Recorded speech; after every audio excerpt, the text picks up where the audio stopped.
Hello everyone and welcome to my phase 2 guide for Mythic Thrak.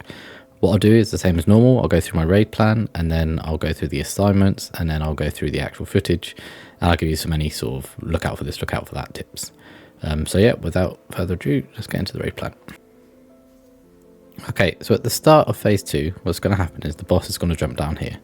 You'll all been pushed back in various directions. At the end of the intermission, you kind of want to get under the boss and try be on this side. Okay, but if you have been pushed in this direction, it's not the end of the world, you just run back over here. Okay, he's going to jump down. It does quite heavy damage if you're close to it. It does fall off damage the further away you are from it. So, boss is positioned here, you get your tank to pick it up. Not a problem. Then you have some healing ads come in. Throughout all of this raid plan, you'll see pictures of the healing ads.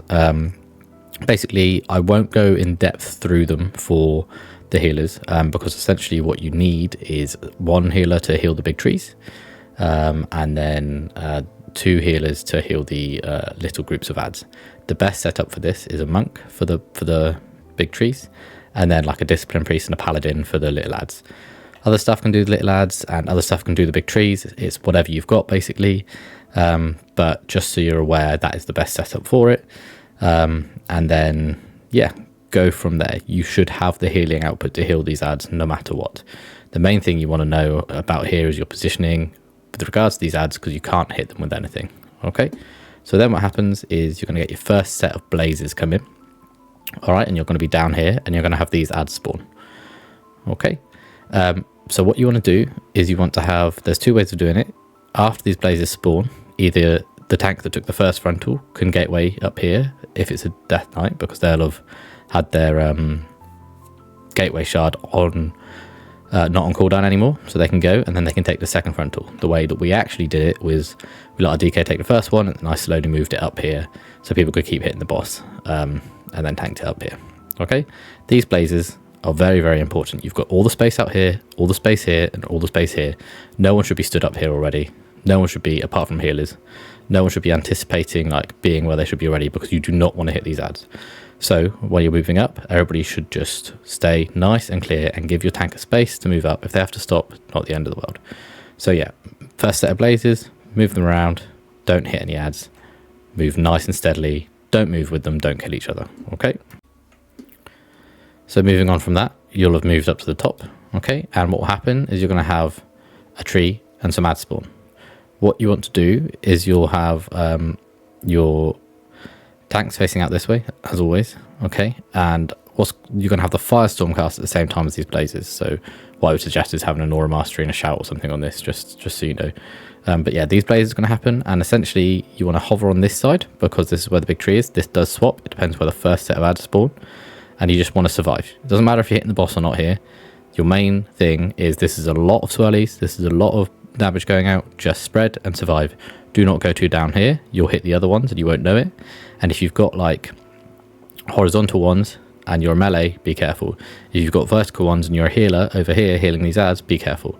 It's kind of like different for different people. If you're ranged and you've got diagonal ones, be careful. Just know what you need to watch out for and watch out for it. So yeah, you get this set of blazes together with a firestorm.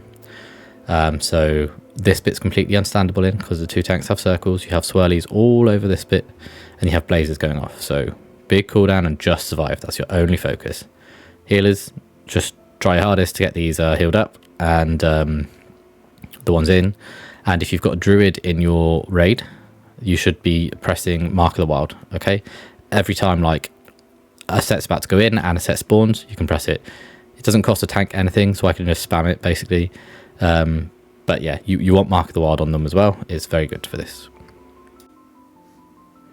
Basically what the Mark of the Wild does is just gives them a buff and then makes them heal the seed more, which is always helpful. It's not huge, it's not required, but it's nice. Okay, so this is going on about the shadow cages. So don't take in all this information. You can look at the raid plan afterwards if you want to. But essentially, what happens from here is you have the 2 tanks with 2 meteors cast on them. The 2 tanks stack together here, pop a cooldown because it does quite a bit of damage. When these go off and then all the blazes go off and all the fire swirlies go off, 2 mobs spawn. Okay, and they cast 2 abilities. Okay, and this is the main difference in Mythic in phase 2. You have a shadow mob and you have a fire mob. Okay, and essentially the shadow mob casts an ability that puts a purple debuff on people, and after a certain amount of time, it sucks them up into the air. It doesn't just suck them up into the air, it sucks anyone else that's in that circle up into the air. Okay? You get 4 of these, and it's cast on 4 random players. It can be cast on a healer that's all the way down here healing an ad, so you have to be careful on that. What happens is, for us, we get 2 people to stand on blue, 2 people to stand on cross. Okay? I'll do it from here. 2 people stand on blue, 2 people stand on cross. They could be anywhere around, and basically there's no weak order for this. It's just a case of try and split 2 and 2. It'll take you a little while to get used to, but just try and split 2 and 2. Okay? Our rule for this is if melee are going to be here hitting the boss, okay, you want range to be in here. Okay? And what that means is when the 2 shadow cages come in, to go here from wherever they were, to go here from wherever they were, and it forms a circle here and a circle here, and there's a gap here and there's a gap here. So you don't have to move the raid miles. No one needs to be stood out here. No one needs to be stood out here. You don't need to be spread all over the place. You have ranged here, melee here, and then when it happens, they quickly pop here, quickly pop here. No one is stood within those circles. The next buff that you get, well, they come out at the same time, but it goes off later, is the molten cage, essentially. And that buffs 4 people in the raid with the molten ability. And essentially this goes off afterwards, and if you stand on top of the people with the purple cages, it will free them. So what you need to do, going back to here, 2 purple here, 2 purple here, 4 people with the molten cage. These 4 people press the macro. Okay, I'll go through the macro, not a problem, but basically it's just you copy and paste the macro, you press the button when you've got the molten debuff, because it's private and the game doesn't know. So you press the button. The first 2 people that press the button will be assigned either red or blue. All right, that's it. That's how it works. It's not too difficult. Okay, the next 2 people that press it won't get assigned anything. All right, so they don't need to worry. If you've got a healer all the way out here, or if you've got someone out of position, I recommend that they don't press their button as quick. They still need to press it, because if no one else presses it, you're only going to have one person get told where to go. But I recommend they do not press it quite as quick. So what happens? 2 people here that are purple, 2 people here that are purple, and then you've got the molten eruptions that are probably all around here. What they do is they press it, and they get told they're either going to blue or they're going to red. Just 2 of them, remember, and then they can either go around and hover on the one when they know it's there. You know, if it's ranged, hover on this side, and then they wait for it to suck the person up into the air, and then they go in and free them. If you try and go in before it sucks people up into the air, A, you take more damage, and B, you might miss. So it's not worth it. You just wait, see where you're going, they get sucked up into the air, on you go, stand on them. Okay? As simple as that. It's actually not too bad once you get used to it, but it will take you a couple of pulls to get used to with all the chaos that's going on. Okay, so you spawned the 2 Colossus. If you have a DK that's gripping some stuff over here, then you probably want your other tank to pick up the second Colossus when that time comes. But essentially what happens is you spawn these 2 Colossus. Okay, you've managed to get people out of the shadow cages, and then you absolutely go ham on the orange one. Everybody in your raid needs to focus the orange one. You want to kill it as quick as possible, because you do not want a second set of cages coming in. If they spawn and you've killed the orange one in between them spawning, and then the orange one dies before they go off, it won't go off. It's fine, not a problem. The shadow cages will not suck them up into the air. So you all swap to the orange mob and you start wailing away. Okay, what's going to happen is Farak is going to go across the middle of the room, and he's going to spawn 11 ads. Okay, you're going to have some minions spawning that you need to get your healers to heal up, and you're going to have Blaze spawning. Okay, so what you want to do is you want to all be stood here, and I'll go through this assignment, don't worry. You'll have people that have specific assignments to get all of these stacked into the middle for your DK to grip them together. But essentially, as soon as he goes across the middle and the blazes spawn, you want to move in here.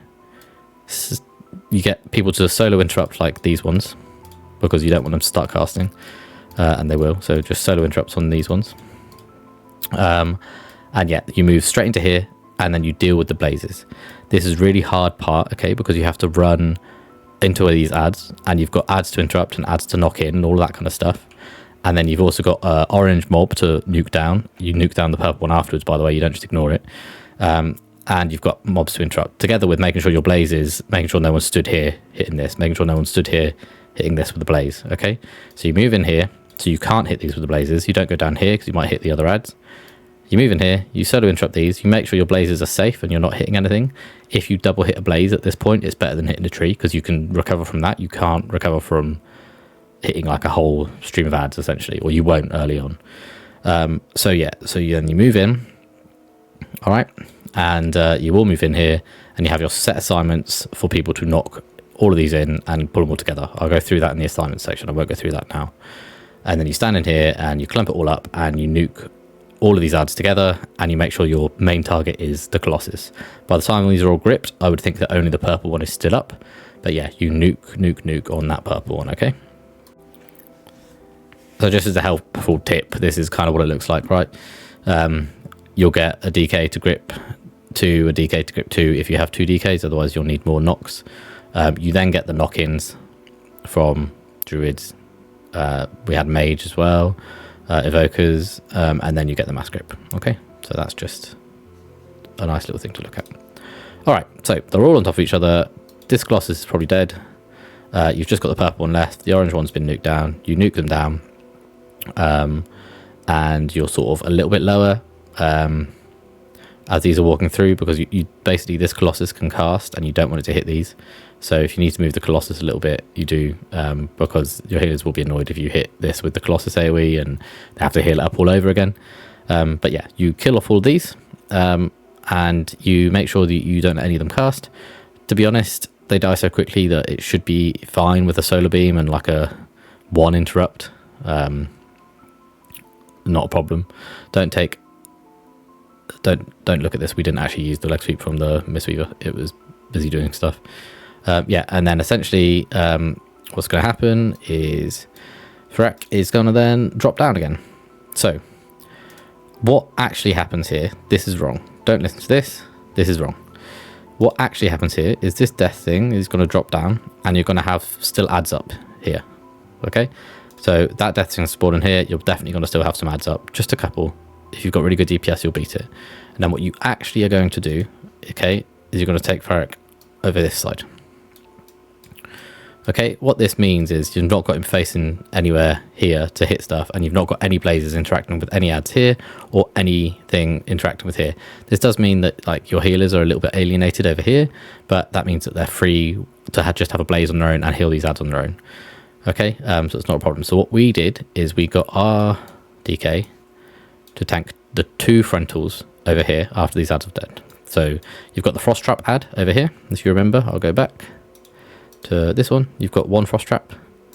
So essentially you go over here, take the frost trap ad with it, and I let our DK take both of the frontals.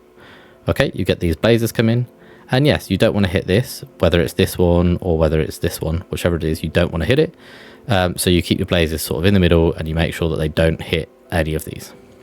2 frontals go out. Blazers are safe. You're not hitting these because there'll be ads here. You're not hitting these. Okay, 2 frontals, and then you just rinse and repeat. So frontal, and then I take off and I bring him back up to here. All right, and then you have the exact same phase again. You've got your cooldowns back, so this is a much easier rotation. The first one is much harder, and I suggest as you're progressing you use hero on the first set of ads here, just to make sure you see through it, because the second set is much easier. Obviously you'd move your hero to a different point when you want to, but yeah. So yeah, we jump back up here. All right, and that's not too bad, that little bit. It's just 2 frontals and blazers, and then we rinse and repeat the phase. Okay, so the important difference on here is as you get the old cluster of the firestorm, the 2 meteors spawning on the ads and everything like that, your spirits will only spawn on one side of the room. As I've said at the beginning, that depends on the first rotation of spirits, but basically what I do is I call out we're playing blue side. If this is the situation, I call out we're playing blue side. What that means is all the blazers can stand over here for free and just spread out, and you're never going to hit a spirit. It's nice. It's a really nice break compared to like how chaotic it's been. So you can see there's lots of spirits spawning on this side. Okay, it's more like this and this. The tree's always a bit closer, but whatever. And yeah, you take your blazers to the other side. So that is worth noting here. That's the difference. You then do the exact same thing again. Okay, he comes in, you kill the orange one, but there's slight different on what we do here. So at this point, there's 3 trees that spawn. So as he's going across, and you're moving down with blazes, these 3 trees spawn. What we have done here is our evoker will grip this ad over here. So we have 2 and 1, makes it much easier to heal, and it's not running through the middle of your Colossus stuff either, because if you're gripping it all in the middle, it's much safer. Okay, so evoker grips this over here. We also have our Shadow Priest life swap the ad, preferably them being at 100%. They life swap the ad, and obviously it gives it a big old boost in health and makes healing easier. So for this phase, important things to note there. On this, get a grip set up for that, and get your Shadow Priest to just life swap. Really, really good, really, really useful. Okay, and then yeah, that's it. You rinse and repeat the phase.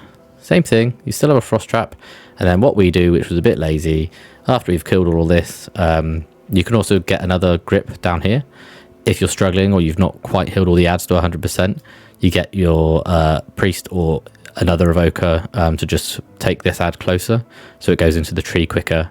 So if you are behind, it kind of gives you a saving grace, basically. And that's something that you need to communicate with your evoker. They can do it every time, or if your healing's exceptional, maybe they don't need to do it. But yeah, just helps you progress that, because it leaves some leeway. Finally, what happens is you kill all these ads. We then take the boss over here again. You have these last sets come in, and you keep your blazes away from them. You have a blaze set that you don't want to hit the ads, that you want everybody to just stay safe on. Have 2 frontals go out, okay, and then I take off and I get 1 last frontal go out, and then you get 1 last set of blazes. When these are like in here, just about to go in, you get 1 last set of blazes. Don't die here, and you can move the boss to the middle here, so you're in position already. Again, we've been a bit lazy on progress and just kept it over here and then ran in, just so we don't have to move, so we can plant and just get as much damage out as possible. And then yeah, you would go into P3. I'll go through the other stuff now. Okay, so there are a couple of things to talk about for P2, weak or wise and setup wise. So we use with liquid as always, and this is for the CC. There's also the liquid weak aura that you will have for just pressing the macro button. All that does is tell you you're freeing red or you're freeing blue. Okay, I went through that a little bit earlier, and you just need to make sure you have it. With regards to this, okay, you can leave. This is for the ads, okay? So you saw the picture earlier where we had, there you go, all of these numbered, okay? So we have 2 DKs. So if you don't have 2 DKs, you're going to need some extra knocks. If you've got 2 hunters, you can like trap and trap, for example. That works quite well, and then all you need to do is have a knock here and a knock here. Problem with that knock when you've got 2 traps is they're quite close, so you need to be really, really good with who's knocking this. So what we do is we leave these 3 middle ones blank. You do the outsides first and then the knocks, okay? So we have grip 1 and 2, and grip 1 and grip 2 will pull onto number 3, okay? Number 3 will then knock in, and number 4 will then knock in further. Okay, so grip onto 3, 3 knock onto 4, 4 knock into 6. Same on the other side. You trap 1, you have 2 grips into 8, and then 8 knocks them all into 6. All this weak aura does is basically on this 1, 2, 3, 4, 5, 6, 7, 8, 9, 10, 11, it will put a little display over the top of the ad that the person is doing their thing on. So it will display this and the number. So 1 will show abs and show grip, and they'll know that this one is their ad. Obviously people will learn that over time, but it's really useful at the start to have a visual representation letting you know that's your ad to knock. It's really, really useful. So basically, yeah, you'd have, what it will do is it will show what your mob is and what you're doing. You can write whatever you want in here, okay? It doesn't matter. These ones don't show up, so don't need to worry about these. Okay, what I would suggest for this is going into heroic and practicing. It saves you a couple of wipes because you don't want the manicness of getting into P2 and then being like, oh, let's practice our grips. You can just go into heroic and practice these over and over again for 20 pulls or whatever, 10 pulls, and then when your guys think you've got it, you go back into Mythic. I really suggest doing that, okay? So this is the only real setup you need for P2. All right, and it's really good, so please make sure you use it. Okay, so just actually running through the fight. Up he goes. You see you get pushed back. You want to be on this side, so you're as far away from the rubbish stuff as possible. You see the damage when it comes in isn't insignificant. So here you go, you face it towards the seed because there's no ads there. You see the ads spawning, you'll know which side you're going to be playing on from there. Here comes the first frontal. So these blazes, you'll see what I mean by you don't really want to block in your tank. I get blocked in, it sucks a little bit, but yeah, whatever. I run up the top, they can keep hitting.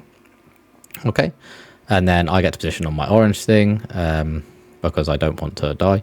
I do, but I've got the trinket, so that's lucky. And this is the bit where all you want, okay, is to survive. Just survive. Do not hit ads and survive. There you go. You've got the 2 ads spawn, an orange one and a purple one, and you're nuking the orange one as much as you possibly can. So what you're about to see here are the shadow cages. There's 4 of them that have spawned, 2 melee, 2 ranged. So they're in an alright position. And what happens is they just move onto the marks and try and split 2 and 2. There you go. So you can see we've got 2 here and 2 here. Brilliant. Exactly what you want. Moving on from this, you can see this guy spamming breaking blue on top of his head. He's going to want to move in once they've been sucked up and break blue. So he waits, in he goes, stands on top of them, and they're freed. Perfect. So just giving you a look at what it actually looks like. So the hunter gets it, they go to blue, they triple stack it, it's fine, they use a cooldown, not a problem. If that happens, you just use a cooldown. You can see the guy just on the outside, ready to break them. So they're stood, they're waiting for the suck to happen. You can see the suck happens now, and then they move in, and they break. Nice and simple. Okay, so moving on, you can see it says trap above the head. That's what it's going to show you when you've got a mob to deal with. It'll either say grip or knock or something. Blazes come in, we all move down to not hit these ads, and everybody gets them knocked in, pulled in, and nuked down. So the grip's a little bit late here, but still, you see them all get knocked in. There you go, and then we move on to the next section once they're killed. Okay, so just looking at my perspective, so you can see it from a tank's view. These are spawned. With 3 people, the ads have gone across. We have blazes, you have to get out of the way, so it's a little bit dodgy. You want to solo interrupt these casts so no one can get Scream going off because Screams do damage. We're finishing off the orange one, it's a bit slow, so we will get the shadow cages cast, but that's fine. You'll see that they don't go off because we kill the orange mob. We nuke them down, we make sure nothing casts, and then the flame falls coming and we move over to the other ad. Alright, so over to the side, we're killing this ad. Boss jumps straight over. We make sure that our blazers are well positioned here, and I let my co-tank take 2 frontals here. Okay, so blazers, try and run across your lines if you can. You don't hit any ads. Second frontal's coming in. Okay, and then back to the top to rinse and repeat. So the same thing goes. You're going to go through some big old damage, and it's just to survive again. But what you'll see here is that the ads spawn just on one side. So I've stopped it here. You can see all the ads are spawning there. So you should be playing on this side where I've highlighted, okay? You should not be playing on that side. And you have plenty of room for blazes on this side. There should be no reason to hit anything. So as you know, this bit is basically rinse and repeat. You get onto the orange ad, you nuke it down, you make sure that your ads are well dealt with, you make sure that your shadow cages are well dealt with. So when they spawn, they get to their markers, they're on top, they get broken. Virat comes through, he spawns a load of ads while you have blazes, probably use a personal health zone, whatever you do. You move both down, you see I have Agner on both of them, so I'm probably going to use a cooldown. I interrupt. Keep an eye on this ad at the back, right here. You can see that he is going to get gripped over, yeah, with an Invoker pool, so he's closer and doesn't go through the middle. And that's the bit that I was talking about in the assignments and stuff, so you need to make sure that happens. And yeah, you kill him off, you move over to the side, and you just need to play safe here and not silly, and you'll transition into P3. So you get another set of ads coming in. Okay, you can see they're relatively close to us, so blazes, just make sure that you do not hit anything here. It gets a bit dicey, but fine. Don't hit anything. Hit the boss with everything you've got here. You want him to get as low as you can. It doesn't matter if he's high, like you'll get lower and lower the more you get into this. One last set of blazes. Now, I know we're nowhere near the middle here, and maybe we should be, but I don't think it really matters that much. So there's a frontal, one last set of blazes. Don't die. Just don't die. And then you transition into P3. As with all of this, basically just to make sure your blazes aren't hitting ads and make sure you're surviving at that 2-3 hard crossover bits, and you'll be fine. People need to learn how to do the CC, people need to learn how to do the cages, and once you've done that, it's just a case of survive, survive, survive. And if you can do that, brilliant. So, yeah, thanks for watching, and I'll see you next time. And as always, a special thanks to those that helped me. I very much appreciate it.